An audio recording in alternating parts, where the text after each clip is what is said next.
Very good evening, Rohit. Please welcome to Zoom call. So this is the third part which we are doing. So last two parts were very successfully completed, which is there in the YouTube channel. And for the viewers, whoever you want to go through our conversation, so we are going to put in some thumbnail title called "Tiny Table Talk" is the title. You can find our conversation. And right now, I'm sitting before with Mr. Rohit, who is there from the United States of America in the state Georgia. Right now, he is there. So why we are connecting through this Zoom call is to share that this guy has gone to US from the India, from Visakhapatnam, and almost close to 13 years has completed in the United States of America. So through our conversation, you will get to know that the nature of US living style, and if you any want to do a jobs, what kind of jobs, and so still if you want to pursue any new things and any startups, all the details, the Rohit is the guy to go into share all the during our conversation. So this was the context which we are since for the from the first part we are doing the same conversation. So welcome back once again, Rohit, and the table is yours. Very Thank you, beautiful. Rajesh. No, we will go through some common interactions that we Okay, had okay. over the last few years and over the last few Yeah. days about some challenges, how I came to United States. And, in our last part, I mentioned about how my family supported me.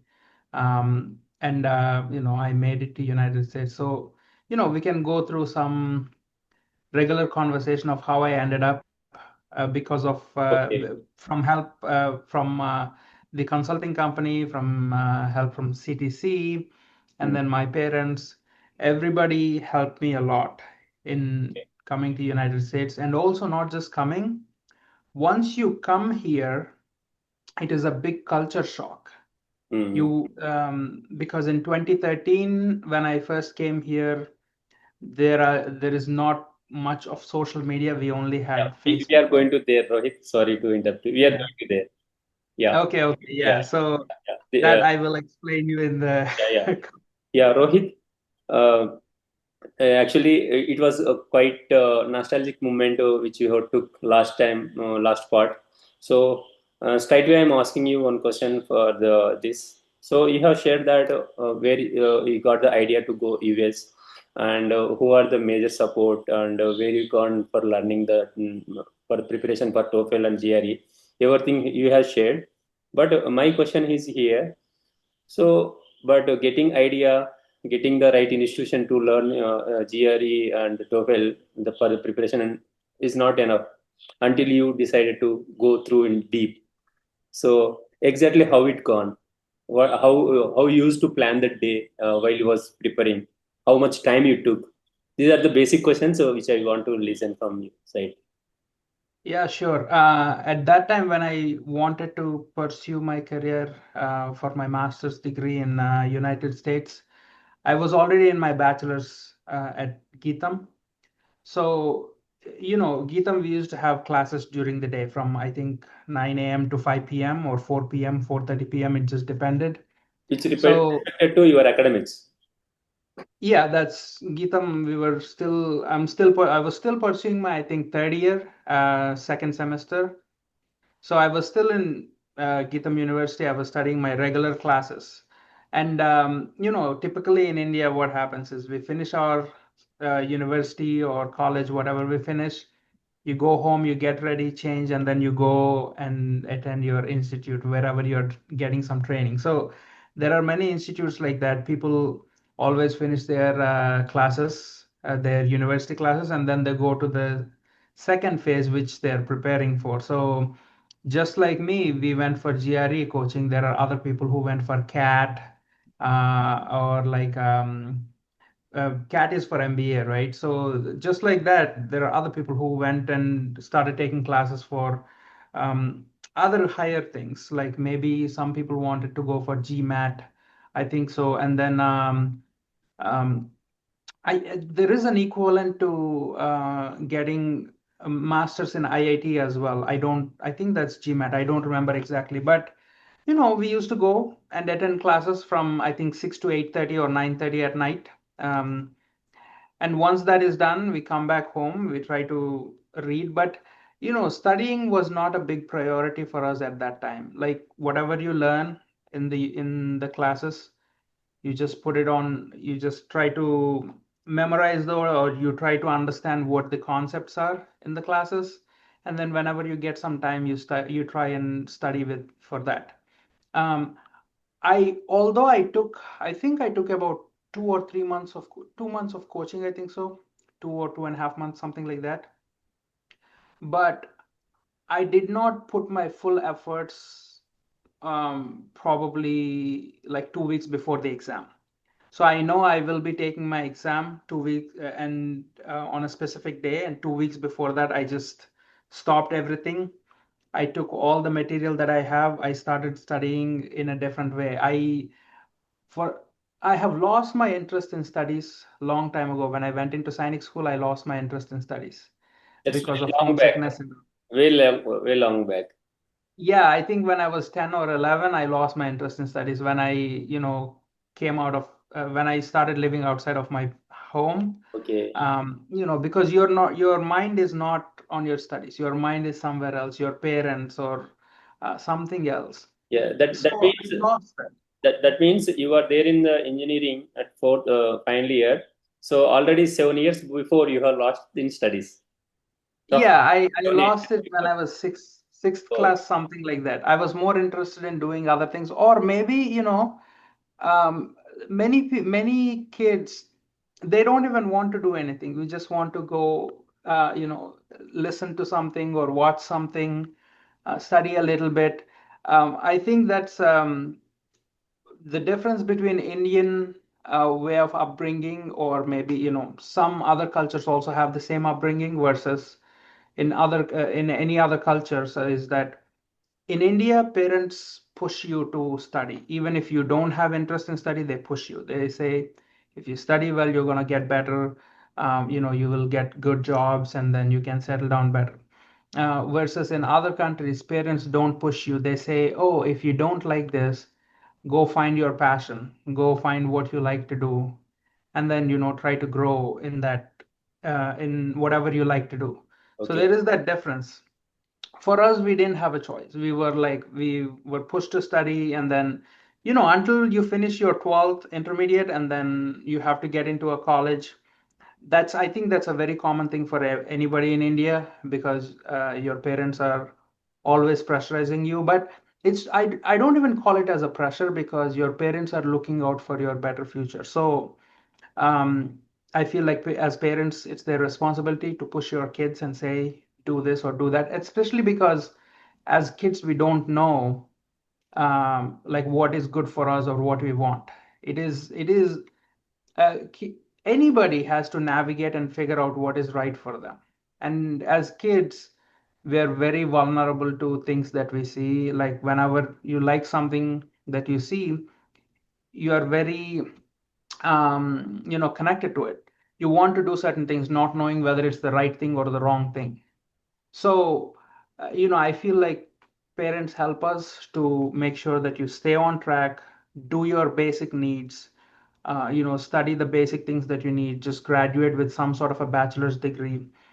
So which is why you see, like, most people who can afford, most of them have a bachelor's degree, or at least like an intermediate. They graduate and they have it. Versus if you see in, for example, in United States, because I've worked here, not many people have a GED. A GED is equivalent to a 10th class in India, Okay. or like a 12th class, I think so. And most people don't even have that in United States. So there are people who have it, there are people who don't have it, but as I interact with a lot of people, they say, what is your requirement? You need a GED, and a lot of people don't have GEDs. Oh, Um, so because academics is not it's not mandatory. okay. Like you're allowed to go to school, but if you don't want to go, or if you want to do something, I think they have flexibility to drop out. But for us, it's a different story. So we were always looking to get better. So I was finishing up my classes in mechanical engineering at Geetham, and then I go and I take some coaching. So only like Yeah, 2 weeks I before. just want to take back you at sixth standard. So Uh-huh, mostly at sixth standard and seventh standard, while you are losing interest in the academics, are there uh-huh. any other interest you triggered to deviate from the studies or disconnecting from the studies kind of thing? So some people go for the some cricket playing or the bad boys friendships. So kind of thing it triggered to disconnect. No, no, because first time, I was living away from home. Okay, yeah, I yeah, was you living away told. from home. So I was constantly crying, thinking about Oh, okay, okay. parents. It's like So I complete was more homesick. homesick. Okay, I was more homesick, and I didn't like that. I was always, I felt lonely as well. When okay, there are kids around in sixth grade, sixth to seventh to 10th, you know, everybody has like small gangs. okay, But I didn't have any gangs or anything like that. I was like just normal guy. So I tried to make some friendships, but everybody wanted to be a part of like a group. okay, If something happens, you always have some people who will come and help you and all that stuff like that. So because you don't have anybody, and especially in Sainik school and all, you will be prone to bullying a lot. You okay. know, it's a very common thing, and I was a little chubby as well, so it's very common for people to bully me. At that time, I was chubby, so it's a common thing. So you were there in Chinese school from sixth standard to tenth standard. Sixth to 10th, but I also studied part of my 11th standard in there, and then I dropped out from Sainik school. Yeah, yeah. Since you were there, the purposefully for the studies in the Chinese school, though you have disconnected your same standard, I hope you have scored very good marks in the SSC. Yeah, About 70-80%. that means the decent, very decent scoring. Still, you Yeah, got decent disconnected score. that much. So actually, my question is that still you have disconnected from the studies, and what is the interesting factor you found there in the Chinese school to stick on but further 6 years to continue your studies in the same place? So I felt like I had no way to leave. Oh, okay, I okay, I felt like I had no way to leave okay, the okay. school because Hmm. at that time my parents we were living. So I'm in Korukonda, which is Vizianagaram district, So and you then are my parents were conditioned, living in. Hmm? conditioned. Yeah, I feel so because I feel like, hey, you cannot leave the school unless there is something really big or Okay, something okay. really major happening, right? So I always made up my mind that, oh, I have to stay here for 7 years. And because I never really felt like I'm allowed to go. I thought I didn't have an option to leave the school. Hmm. And my parents were living in Palasa at that time, and then my dad got transferred to Vizianagaram Hmm. just so that he can be very close to me. Okay. So because Korekonda to Vizianagaram is only like 30 minutes or so by, if you drive, we always used to go on a motorbike. So 30 minutes. So, they moved close to me, and then my father used to come and visit me every week, I think so, almost every week. Okay.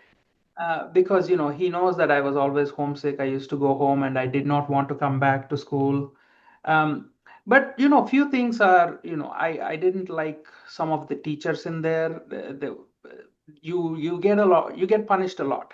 Like if you Oh, don't do it right, you get hit, you get slapped, you get yeah, punished a yeah. lot. And there are some teachers who did that a lot, especially when we were like what?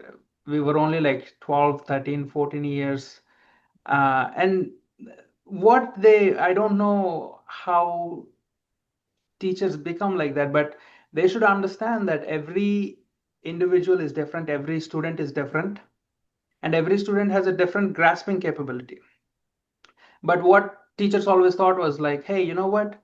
This guy is able to get 90%. Why are you failing? Why are you not able to get 90%? There are only very few people who would understand, hey, this guy is failing, and we have to understand what is the reason that this guy is failing or this guy is not scoring 80 or 90%. And they don't try to concentrate and bring them up. Instead, teachers already have a set way. And they always try to compare you with the high scoring people, and they say like, oh, they're getting this much, you're not getting this much, you're useless, you're waste, all this kind of stuff. So and I think like many people in United States, they don't want to go through that stuff where you're being talked down to. When imagine if you're a kid like 12, 13 years, and teachers are telling you, oh, you're not good, you're waste, or like you're not useful for anything, you're not fit. I don't think any kid want to take that. But in India, we were kind of forced to go through that. Um, even if you try, nobody praises you for trying. They Mm. say you didn't do a good job. Like there is no feedback that comes to us and say, hey, you are kids, you are doing these mistakes, and you have to learn this, how to correct yourself and all that stuff. So nobody told us. And I'm only able to reflect on it right now because I'm thinking what I would have done Oh, if I was in that situation right now. You know, if let's say, for example, if I have a kid and then my kid is going through that, what I would have done. And I don't understand why nobody did it even now. And these are all like good teachers. They have really good capabilities to teach. And they also follow the training regimen because they have to wake up at 5 or whatever. And some teachers, they come to the ground because we used to have 6 a.m. physical activity. So you have to go to the ground, you have to run, you have to do exercise and all. So some teachers, they used to come. So a lot of them follow the regimen of getting trained like they were in a military school. But I don't know why teachers never understood that they have to change some of the tactics. There are very few teachers who did that, very, very few. Um, and At one point, there are a couple of teachers who saw that, hey, this guy has something, but he's not great in every course. For example, I had a chemistry teacher, and I answered some questions. He liked that, and he always used to um, talk to me and tell me like, oh, you have this thing, you are doing good. And I used to have like a little bit of belly at that time, as a kid. And he used to tell me, you do this kind of exercises and you will start to lose this very quickly. So if you had that kind of guidance, I think a lot of kids would have been successful. But what happens is they always concentrate on certain things, and they just generalize everything for all the 60, 70 people that are in the class. They say, oh, everybody should be at the same level. But what they don't understand is not everybody is at the same level. And I'm grateful for some of my teachers because I was failing in my Telugu class. I was failing in, okay. I don't know all the grammar in Telugu. Yeah, So yeah. that was a big thing. And you are forced to study that. And I didn't know, but that teacher, I had a teacher named JD Anandarao, very good teacher. Oh, I used to go to his house. I used to sit there and he used to teach me this. So I probably used to get like personalized care. And there is another teacher, his name is SK Panda. Very nice professor, very nice teacher. He used to, I used to visit his home and then he would teach me a few things. And, now his family and our family are like family friends. There is another Hindi teacher. His name is Anantanarayana. I don't know. He's somewhere from, I think, Kerala or Tamil Nadu. I don't know. But he's a very, very good teacher. There is another teacher. His name is Sadasivan. And he just recently passed away. But he's a very good teacher. There are many teachers who are really good. And the chemistry teacher who taught me, his name is Meher Srini. He's a very good teacher. Uh, these are teachers who guide you. And somehow I was able to create that little relationship or rapport with them, you know. And sometimes it's also difficult as a kid for you to go and ask a doubt, because what if your doubt is not valid? They're going to say, oh, you don't even know this. This is so stupid that you don't even know this. So some teachers, they berate you to a point where you cannot even ask them a question. You're afraid to ask them a question, sad. right? So I went through all of this. So I did not know what is right, what is wrong. Now, if I think back, I'm like, okay, this is wrong, this is right. I should have done this. But my mind was not there. My growth was not there at that time. I don't know any better. So So, I lost it, but I used to carry my logic, like a little bit of logic. What happens? with certain things. I used to carry those, and I learned a lot of things, and I was able to pass with about 70, 75, 80, sometimes 80, sometimes 70. I was able to pass with that. And I was in a biology class in my 11th grade, and there's a big board, and they draw the cell and they explain each and everything. I did not understand a thing. Oh, And I was trying to understand. I was trying to understand. I could not. And I failed in that class. Out of 100, I think I got 9, I think so. Was really bad. in 11th standard? In 11th, yes. I think I was what, 16 at 15 to 16. I was just getting 15 to 16. I was really bad in biology, but I was able to understand a little bit in maths. And then I was able to understand more in English. At that time, we had a teacher named Arjita Ayakaran. Really good guy. I mean, he always used to come and talk to us. He's very strict, but he's really good. Like when you look at him, he has this beard. He looks like a, Okay. um, you know, Abraham he Lincoln. looks like, yeah, like Abraham Lincoln. Yeah. But when he taught us English, there's certain things he used to teach us. It's a really good teacher. Um, so I was able to do well in some courses, but I'm not able to do well in other courses. So at that time, I realized that, and I said, I have not achieved anything academically. And then my father asked me, like, what do you want to do? At 11th standard. Yeah, like when I started 11th standard, we had like 2 months of classes. Okay. And then I failed in my first whatever test they did. So then my father asked, what do you want to do? I said, I feel like I have not done much. I could have stayed back because I was getting into field hockey. I was Okay. playing. Mhm. I was getting into like a little bit of public speaking and dramatics and all that kind of stuff. I could have stayed and grown myself in there, but I felt I didn't achieve anything in academics. So I want to come out. I felt when I go home, I might study better. So I said I will leave, I will stay home and I will study at home because, meaning I will stay home in the sense I'll move out of school. I will come home and I will go to college from home and I will study. So then, they made the decision to remove me from the school, and I enrolled in junior college, Okay, understood. and that's a whole different Okay. story. That's also worse. But even though I lost all my, I lost interest in studies, but I had some logic in my brain. It's like common sense. Some many kids have that common sense, even though they don't perform great in a lot of things. They have a lot of common sense. So, and they try to use common sense to resolve all the issues, which is what you need actually as you're growing up. Not everything can be resolved with subject matter experts, you can call Yeah. it, right?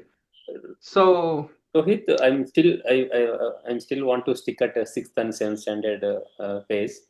okay. Yeah, actually, still you lost disconnected to your studies.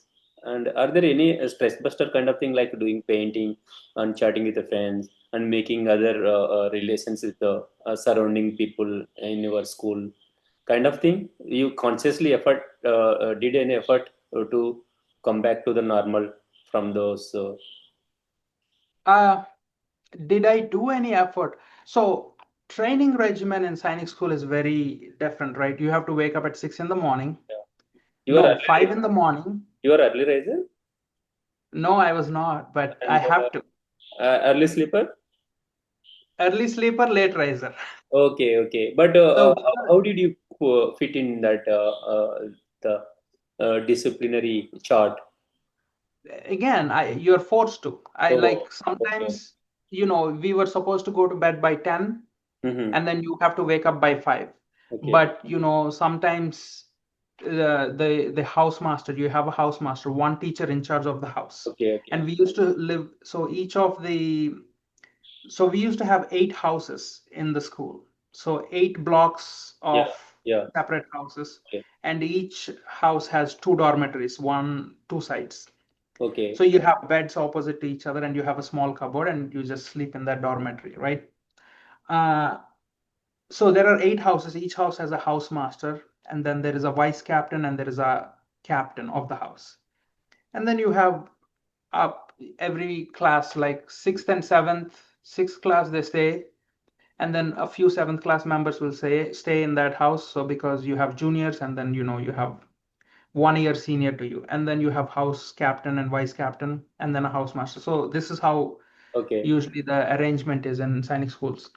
So you're forced to, like, at 10 o'clock, 9:30, we would come back from dinner, we would sit and study for a little bit. People would already be sleeping. Like, we will be like this, we will try to Okay. study, but then they're already sleeping.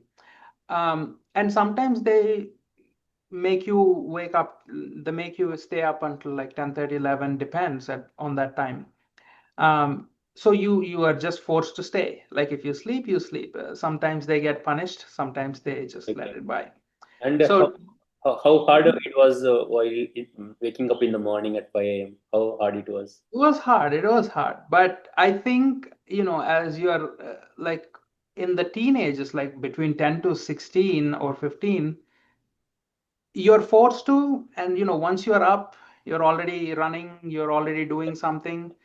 I think it's okay that you can recover, you can start running. But a lot of people, we will go sleep in while waiting, we will sleep on Okay. standing. So it's like that. Okay. Any classroom sleep because of Yeah, some people, yeah, we okay. some of us, because our classes start at 7:20 in the morning Mhm. and up to 1:30 or something in the afternoon. So that's your class time. Okay, okay, Um, and then within that, you have different classes in between, and you have a lunch break after 1:30, and then you finish your lunch, you come back to the dormitory, you rest for maybe an hour or an hour and a half, and then you go for sports. So 5 o'clock is your sports, 5 to 6 is your sports. No, 4 to 5 is your sports. okay. You come back, 5 to 6 you get ready and changed, and then 6 to 8, 6 to 8:30 is your study hours, Mhm. and then 8:30 is your dinner. And then you finish dinner between 8:30 and 9:30, and then you come back to the house, change, sit and study up to like 10:30 or 11, and then you go to sleep. So that's the routine. And Um, Rohit, actually, you have gone to numerous discipline premises. So you are schooling and everything, and immediately, like a switch off, you go to US. It's a different culture altogether compared to India. After you knowing the education system, how it works, the for the children from fifth standard to 10th standard, how it works, and what are they have, what kind of rights they have. So all things you literally you have witnessed being there in the US. So after realizing that if you're comparing your school days versus the ordinary common US citizen school days, so have you realized that I have gone to horrific schooling like that?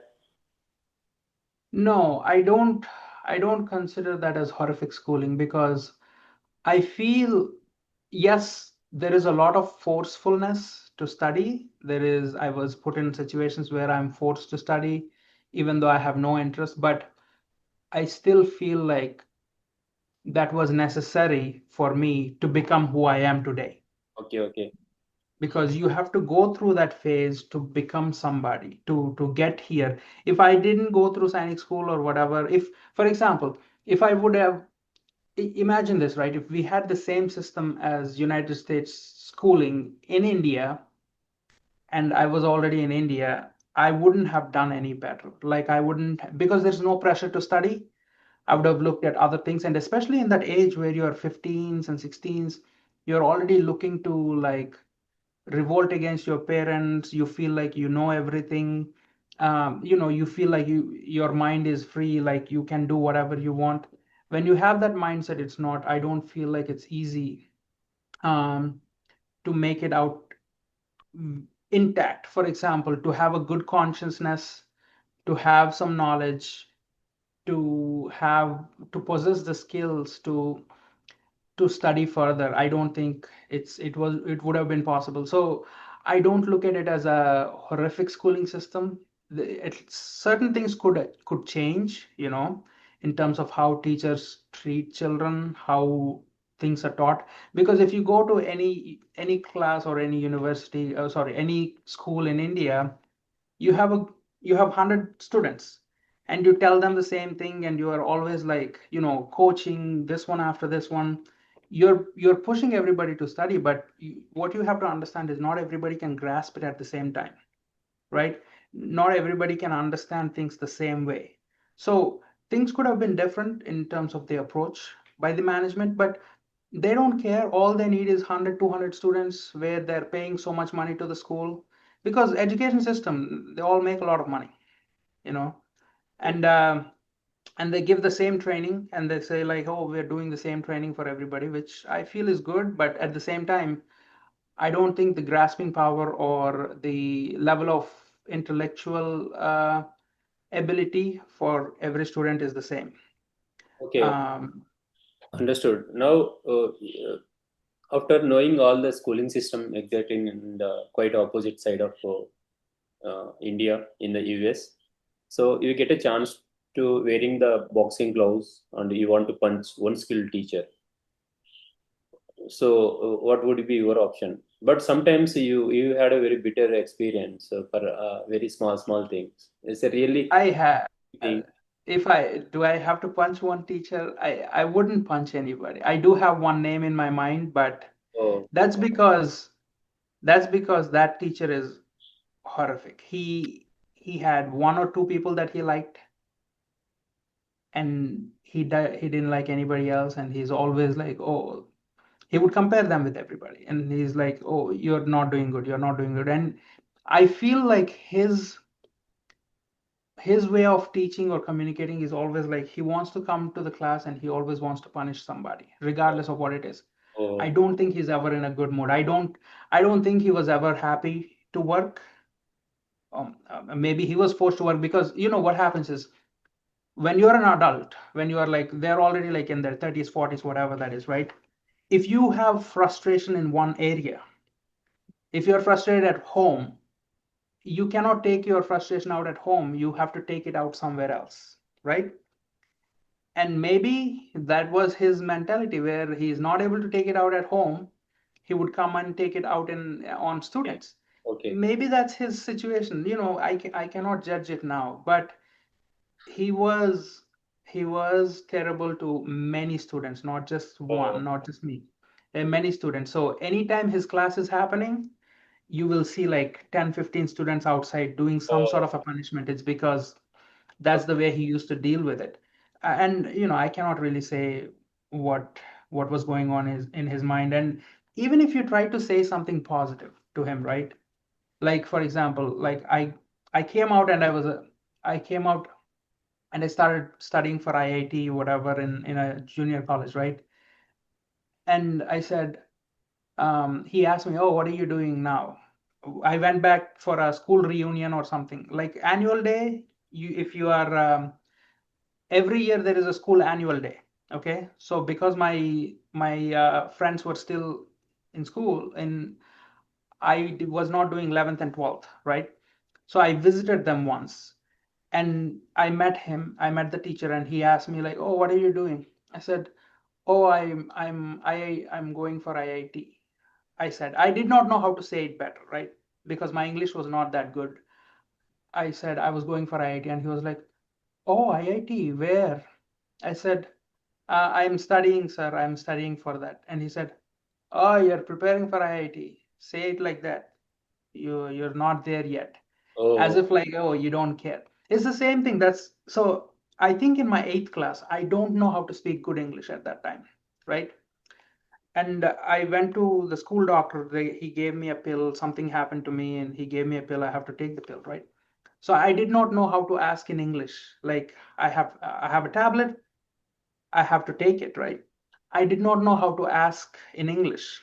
It was in the middle of the class. I said, "Sir, sir, tablet. I don't know English at that time." So I said, "Can I eat the tablet?" I said, oh, because I didn't know good. And he said, "Look at this idiot." He says, Can I eat the tablet?" He doesn't know how to say it as well. You should say, "Can I take the tablet?"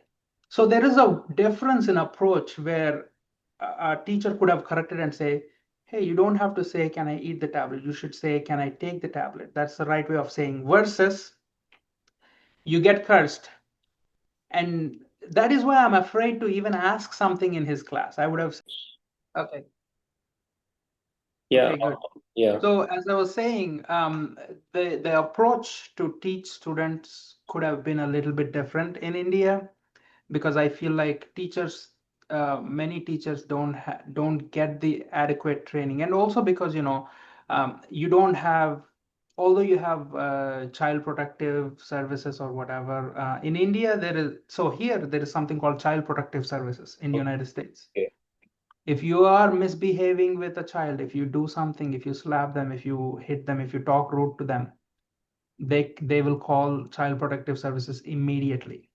That Oh, means there is a very strong law to not bully kids, or to not to not threaten them, to not hit them, abuse if them. So if sometimes bad kids also there, no? there So are bad kids. So which is there's a difference between that. American kids don't get treated like that. If you have a kid from India, Pakistan, there are kids from Asian country. Philippines, they are kids from South America here, Latin America. Their parents are still strict. They get hit, but because they still have a fine line where they say, okay, if you're crossing some lines, then of course you're going to see you're going to learn the hard way, where your mom can hit you, your dad can hit you, whoever. But it's not very common across, like, Americans, like natural born Americans here. They don't do that with their kids. So obviously, when you don't discipline kids, they obviously they don't have any fear. They feel like, okay, whatever I do, nobody is going to stop me. So there is that downside to that. If you don't discipline kids, that's the right word. Okay. Whereas in India, it's over discipline, where you are like, you're going above and beyond what you can do. You start hitting, you start conditioning them. Of course, there are kids who get mistreated here as well. There are extremely like, there are some kids who get mistreated very badly, and they Oh, get bullied from their own other kids. There are other ways to tackle that, but it doesn't end. Everywhere in this world, it's there. But I feel like, in India, there could have been some things that are different, but I cannot write those rules. I cannot tell government what to do. I wish there is mm, some sort of I don't know what to say, like some sort of a governing body which takes care of all those kind of things. But yeah, and also in schools like Sainik School, it's very encouraged, because you have to go through those tough times, because you are preparing for army, navy, or like air force, and you are preparing to defend the country, right, in times of war, whatever. So also, I don't expect that in Sainik schools, where I don't you cannot even call it as an abuse, because it's more like you're training these people for a better future, or to even protect the country. So you can say, hey, if you are crying for getting slapped, how will you take bullets and stand in front of the okay. enemy? So I feel like the whole mentality is a little different. I can't really criticize anything that has happened to me. Rohit, Also, I would have done it in a different way. Yeah. yeah. Uh, Rohit, since because of this kind of schooling, are there any subjects under triggered because of the not tuning you properly? When you say under triggered, what does it mean? Under triggered means is though you are good at particular subject, because of not tuning properly to the way what you want and the way what your nature is required. So because of that, because of the bad tuning, so did you lose any subject to hold the grip? Did I lose a subject? Any I mean, subject particularly still you like, but because of not tuning well in that teacher or something, you uh, lost some particular subject. yeah, I think I would have been good in maths in a way. Okay. Um, But here's the thing, I've never had good math professors, okay? That I will tell you. So sixth class, seventh class, maybe we had okay math professors. Um, and I have logic in terms of math, okay? There was one good, and she's probably not a professor. So the one ma'am who taught me for my GRE, Oh, right? She was really good because logically she would explain what's happening. Okay. So when it's logic, I'm always like, okay, I understand this, I can do better. Okay. So I think I scored 165 out of 170 in my GRE for math. I think I might be wrong, but above 160 for 170. And that's because I had some understanding of math, and she was the only one who was able to teach me logically. Hey, this is what happens in these equations, this is what happens. And also because the foundation is strong, our CBSE syllabus will all teach you to learn math in a different way. It became very easy for me when I did my GRE. She was the only one, I think she taught us with patience, but all my math teachers that I've experienced, even in my masters, my first class in my masters, I had, it's called applied mathematics in advanced mechanical engineering. That was the name of the course. yeah. I go to NYU. This professor is a PhD from Harvard, I think, Oh, and we have this huge class, and there is like six boards. So the regular board you see in yeah, single India, code. you have six of them, and then you write it, and then you push it, and then you push it like that. So Oh, it's like a puzzle where okay. you start writing and then you push it. So your equation is from left side to the right side, and it's a huge board. It's like a theater. Oh, He was explaining a lot, but he's a PhD, which means he's highly intelligent. But I could not understand a thing. Like I could not understand even a single thing, and I failed in that math course as well. oh, That was my worst thing. I don't think I've ever told my parents that I failed in my math course, because they would feel very bad because we spent money on that. But that was my eye-opening moment where I said I need to start doing something different. I did not come here all the way from India, spent all this money to fail in a course. So that triggered me to change it. But what happened was the same math that I failed in is what I use in my life right now for my startup, for the finances that we need. These are the same math that I use. I failed in my sixth class, I failed in my computer class. And that's the same computers I use in my regular life to build what I'm building right now.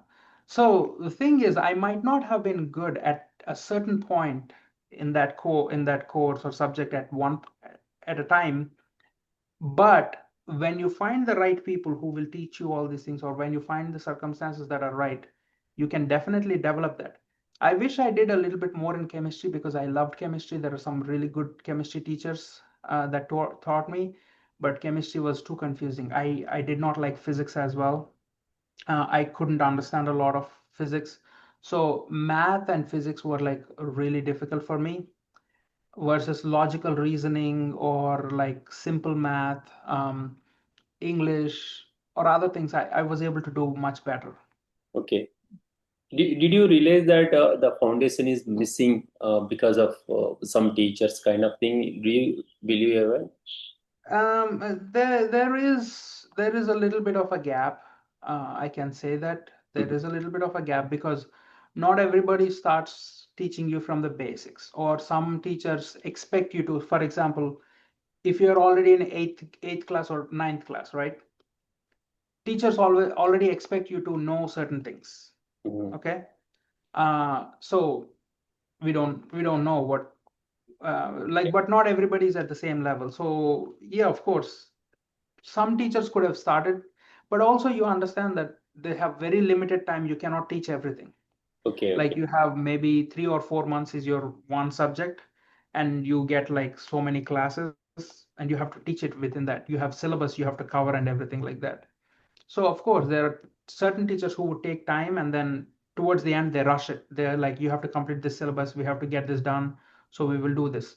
So I feel like they could have planned better. But again, I'm who am I to criticize? I don't know what they do. I cannot think from a teacher's perspective. I could okay. only think from a student perspective. But yeah, everybody has rules, so I cannot comment much on that. But yes, there could have been really good foundations that you could teach. But I think now you have a lot more at your hand because there are so many YouTube videos. If you don't understand one thing, some Understood. other teacher is teaching good, you I go back follow and learn. Yeah, things have changed, it. but Uh, at that time we didn't. and Rohit, did you ever planned very wild to escape from the campus of Science School? Any, Yeah, any weird thing did you plan? did I did I plan an escape? Uh, I didn't plan on escaping. Well, I could not. I was very afraid. So okay, I to could go out, to go out. to go out. Well, you are not allowed to go out Yeah, because yeah. you are always in a Mhm. barricaded place. Like meaning you have security and they always do roll calls and everything like that. So you're not allowed to just go. I'm And asking that. So you just afraid to go out because of scared of the society. So not society. No, okay, we always want to go out. uh-huh. But Okay, you have continuous roll calls. Like 6 a.m. we have a roll call, right? 7:20 you have a roll call in class. hmm, And then every class you have to take attendance, right? And then what happens is um, for lunch you have roll call, okay? For okay, sports you have roll call. At dinner you have roll call. After dinner you have roll call, okay? So if you ever want to escape, you can only escape and go out after the roll call is done and they close the gate and they lock it, okay. okay?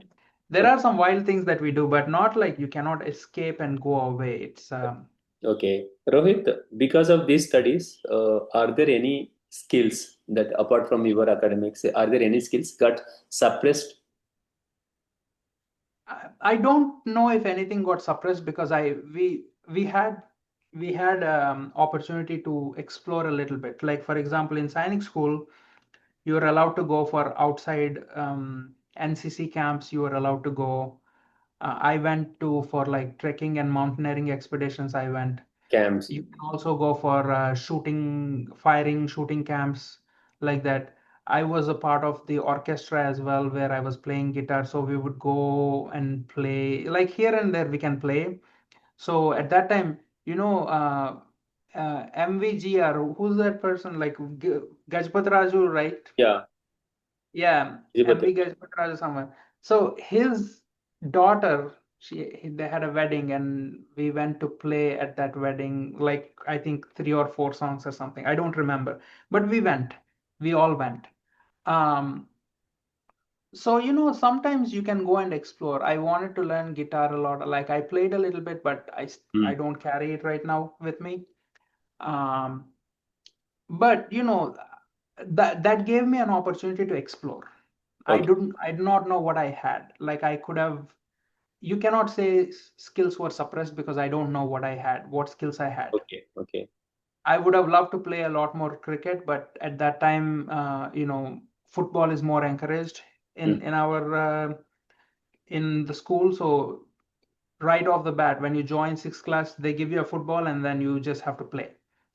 And Okay, then when you get to like eighth class and stuff like that, you can play volleyball, basketball, hockey, those things, right? And then swimming is another one that they would let you do, but I never did that.